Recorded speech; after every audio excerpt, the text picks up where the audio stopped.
This fall, prepare for an extraordinary event unlike any the world has ever seen. Oh, it's going to be much, much bigger than that.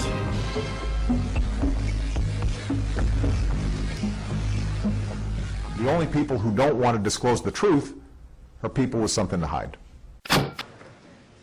And as we mark this occasion, we're also mindful of the empty chair in this chamber, and we pray for the health of our colleague and our friend, Gabby Giffords.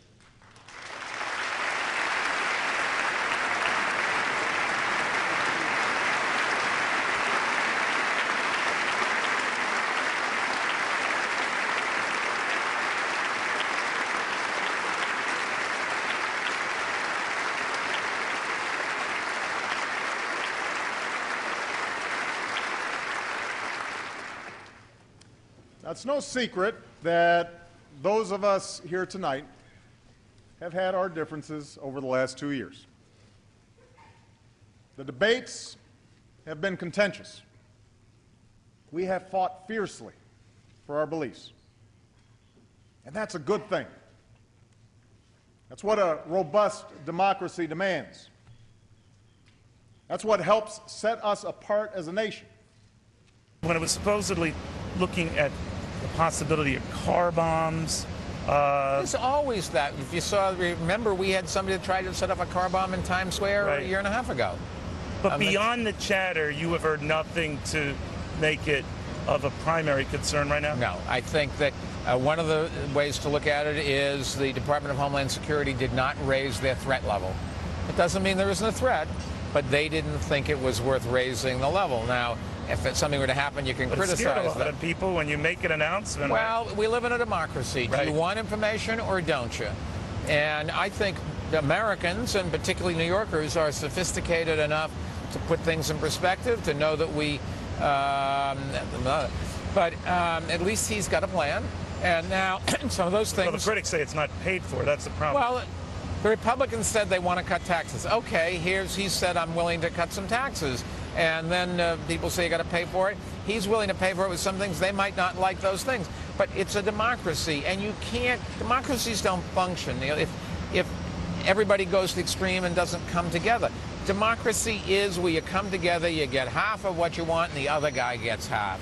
But it's certainly much more polarized than right after 9/11. Would you argue that? You know, my late mother used to say the good old days were never the good old days. I'm not so sure of that. Yeah.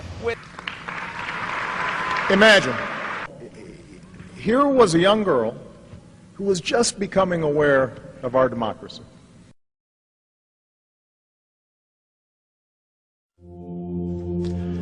When Benjamin Franklin exited the Constitutional Convention, he was asked by a woman, "Sir, what have you given us?"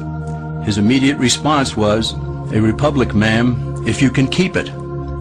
Yet most Americans today have been persuaded that our nation's governmental system is a democracy and not a republic. I want to live up to her expectations. I want our democracy to be as good as Christina imagined it. The difference between these two is essential in understanding Americanism and the American system. Before we discuss political systems, however, it's helpful to address the confusion that has been spread about the political spectrum.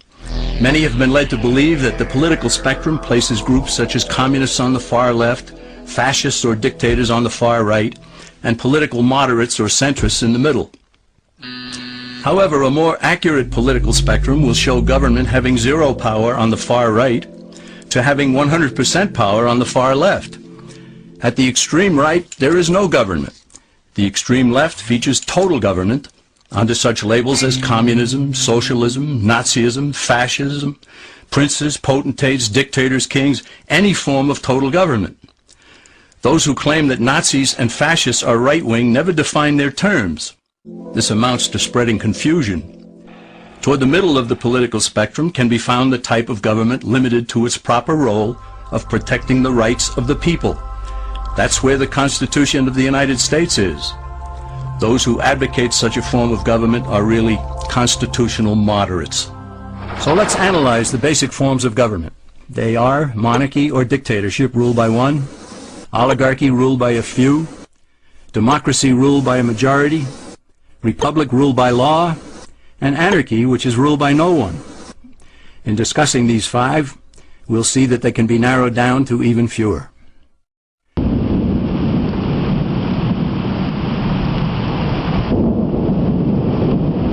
The only people who don't want to disclose the truth are people with something to hide.